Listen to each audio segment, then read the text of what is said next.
Assalamualaikum warahmatullahi wabarakatuh. Saya perwakilan dari kelompok 2 ingin mempresentasikan tentang sistem ekonomi syariah. Sistem ekonomi syariah. A. Ekonomi dan kemakmuran.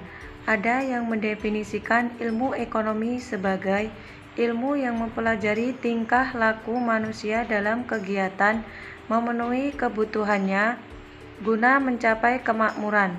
Kemakmuran diartikan sebagai terpenuhinya semua kebutuhan manusia, sementara kemakmuran tersebut mustahil untuk dicapai. Definisi lain menyatakan bahwa ilmu ekonomi mengajarkan tentang bagaimana kita mengalokasikan sumber-sumber yang sangat langka agar lebih berdaya guna. Selain itu, terdapat banyak lagi definisi lain yang diberikan oleh para pakar terkait dengan ekonomi. B. Sistem ekonomi. Dalam lingkungan perekonomian global secara umum terdapat 3 sistem ekonomi besar yang dianut oleh berbagai negara.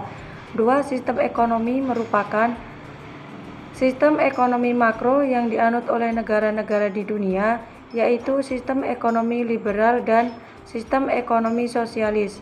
Sedangkan satu sistem ekonomi lainnya ialah sistem ekonomi syariah yang berbasis etika dan sektor real.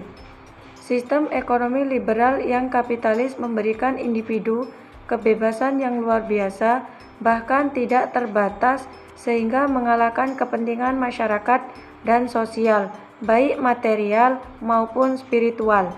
Kapitalis memandang bahwa dalam ekonomi berlaku prinsip pengorbanan yang sekecil-kecilnya untuk mendapatkan untung yang sebesar-besarnya.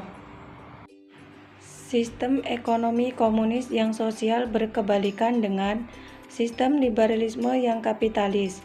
Dalam sistem ekonomi komunis yang sosialis, individu tidak memiliki kebebasan, tidak ada faktor-faktor produksi yang dimiliki pribadi, semua faktor produksi diperuntukkan bagi masyarakat banyak yang dalam hal ini adalah negara. Negara menjadi kuat dan sangat berkuasa. Padahal negara tersebut dikendalikan oleh segelintir kepentingan kelompok yang pada akhirnya kelompok tersebut berkuasa atas kelompok yang lain yang lebih besar. Sistem ekonomi syariah tidak menganiaya masyarakat, terutama masyarakat lemah seperti yang dilakukan oleh sistem liberal yang kapitalis.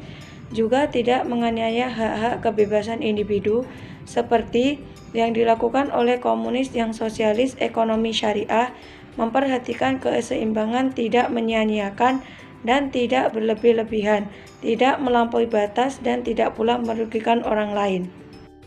Assalamualaikum warahmatullahi wabarakatuh. Saya Nidaul Khairiyah, NPM 1903-1042. Di sini saya akan memberikan presentasi dari teman saya, yaitu C. Sistem ekonomi liberal. Semasa sistem monarki masih berkuasa, ekonomi bergerak berdasarkan sistem feodal di mana pemerintah akan memberikan tanah kepada golongan tertentu yang akan mengelolanya. Sebagai balasan, pengelola tanah tersebut membayar cukai atau pajak. Dengan tercetusnya revolusi perindustrian pada akhir kurun ke-18, modal yang besar diperlukan bagi menyokong kegiatan perindustrian. Adam Smith memainkan peranan yang besar dalam kelahiran bawah sistem ekonomi kapitalis masa revolusi. Smith mencadangkan hak kepemilikan harta diserahkan kepada individu, yaitu bukan lagi dikuasai monarki. Dan keputusan ekonomi dibuat berdasarkan kuasa pasaran tanpa campur tangan kerajaan. Maka individu atau pemilik modal kapitalis diberikan kebebasan sepenuhnya untuk membeli dan menjual hartanya mengikut kehendak pribadinya. Selanjutnya D. Sistem ekonomi sosialis. Tahun 1917 terjadi revolusi Rusia. Lenin menggulingkan kerajaan Tsar dan mengambil alih pemerintahan Uni Soviet. Kejadian ini memberikan landasan bagi implementasi sistem ekonomi sosialis. Penyelesaian yang diambil dalam sistem ini bertentangan sama sekali dengan penyelesaian dalam sistem kapitalis. Setelah Lenin mengambil alih pemerintahan pada tahun 1918, ia menghapuskan pemilikan pribadi. Tentara Bolshevik merampas semua hasil pengeluaran yang ada. Rakyat kekurangan makanan pada tahun 1920 karena rakyat gagal memenuhi kewajiban yang ditetapkan negara. Maka negara bukan hanya merampas pengeluaran mereka, namun juga modal masyarakat. Akibatnya, antara tahun 1921 dan 1922 diperkirakan sekitar 5 juta rakyat Uni Soviet mengalami mati dalam kelaparan. Assalamualaikum warahmatullahi wabarakatuh. Perkenalkan, nama saya Zainul Rifai, NPM 1903031051. Di sini saya akan melanjutkan presentasi dari teman saya, Sistem Ekonomi Syariah. Sistem ekonomi syariah telah hadir terlebih dahulu dibandingkan dengan sistem ekonomi kapitalis, sistem ekonomi sosialis, dan sistem ekonomi campuran. Sistem ekonomi syariah hadir pada abad ke-6 dan sistem ekonomi kapitalis hadir pada abad ke-17, sedangkan sistem ekonomi sosialis hadir pada abad ke-18. Menurut Qardawi 2004 menyatakan bahwa sistem ekonomi syariah tidak berbeda dengan sistem ekonomi lainnya dari segi bentuk, cabang rincian, dan cabang pengaplikasiannya yang beraneka ragam, tapi menyangkut gambaran global yang mencakup pokok-pokok petunjuk, kaidah-kaidah pasti, arah-arahan prinsip yang juga mencakup sebagian cabang penting yang bersifat spesifik. Hal itu karena sistem syariah cabang penting yang bersifat spesifik. Hal itu karena sistem syariah selalu menetapkan secara global dalam masalah-masalah yang mengalami perubahan karena perubahan lingkungan dan zaman. Prinsip dasar sistem ekonomi syariah. Terdapat beberapa prinsip dalam ekonomi syariah yang menjadi pembeda dengan sistem ekonomi lainnya. Prinsip-prinsip ini memberikan landasan dan panduan dalam menjalankan aktivitas perekonomian secara syariah. Yang pertama, kebebasan individu. Yang kedua, hak terhadap harta.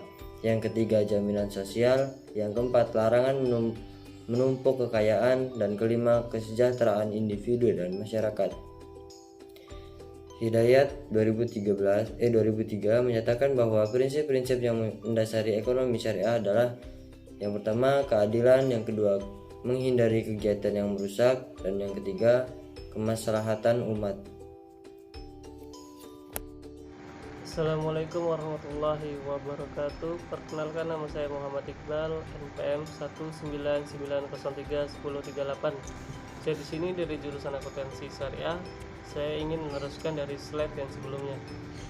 Faktor produksi sumber daya manusia. Sumber daya manusia yang bekerja di perusahaan merupakan partner perusahaan. Tidak boleh terjadi pertentangan kepentingan antara perusahaan dan pegawai, karena antara perusahaan dan pegawai saling membutuhkan mereka untuk menghasilkan barang ataupun jasa yang dibutuhkan oleh pelanggan. Oleh sebab itu, perusahaan harus memberikan upah yang layak bagi pegawai. Berilah upah yang pantas, minimal yang dapat membantu kehidupan rumah tangganya. Usahakan pula pegawai diberi makan pagi, makan siang, ataupun malam sesuai dengan kebutuhannya. Faktor produksi modal. Harta adalah titipan Allah Subhanahu wa Ta'ala yang harus digunakan untuk kemaslahatan masyarakat banyak. Jadikanlah harta sebagai modal produktif. Islam dan pembangunan. Terdapat beberapa landasan filosofis yang perlu dipahami, yaitu: 1. Tauhid uluhiyah merupakan suatu keyakinan bahwa Allah Subhanahu wa Ta'ala yang berkuasa atas segala-galanya. Manusia hanya menerima titipan dalam pengelolaan harta agar harta itu dikelola sebaik mungkin untuk diri dari keluarganya maupun untuk kemaslahatan masyarakat banyak pada umumnya. Yang kedua, tauhid rububiyah merupakan suatu keyakinan bahwa yang mengatur dan memberi rezeki adalah Allah Subhanahu wa Ta'ala. Yang ketiga, khilafah, bahwa manusia ditempatkan di muka bumi memiliki tugas dan tanggung jawab dalam memakmurkannya, bukan sebaliknya. Yang keempat, tazkiyah, artinya bahwa manusia sebelum bertugas sebagai generator pembangun atau generasi pembangun yang harus mensucikan atau membersihkan harta atau sebagian harta yang dimilikinya. Selain itu, Setiap harta yang akan diusahakan mesti harus dilakukan dengan cara-cara yang baik dan bersumber dari kehalalan.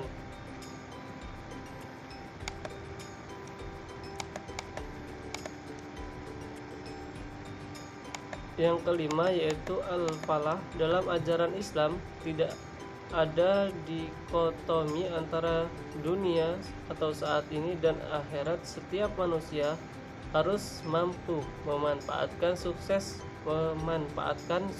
yang diperolehnya dalam hal materi di dunia sehingga manusia betul-betul mampu hidup dengan bahagia baik di dunia maupun di akhirat.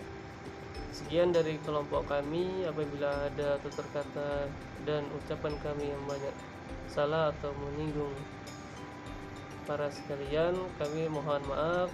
Kami akhiri. Wassalamualaikum warahmatullahi wabarakatuh.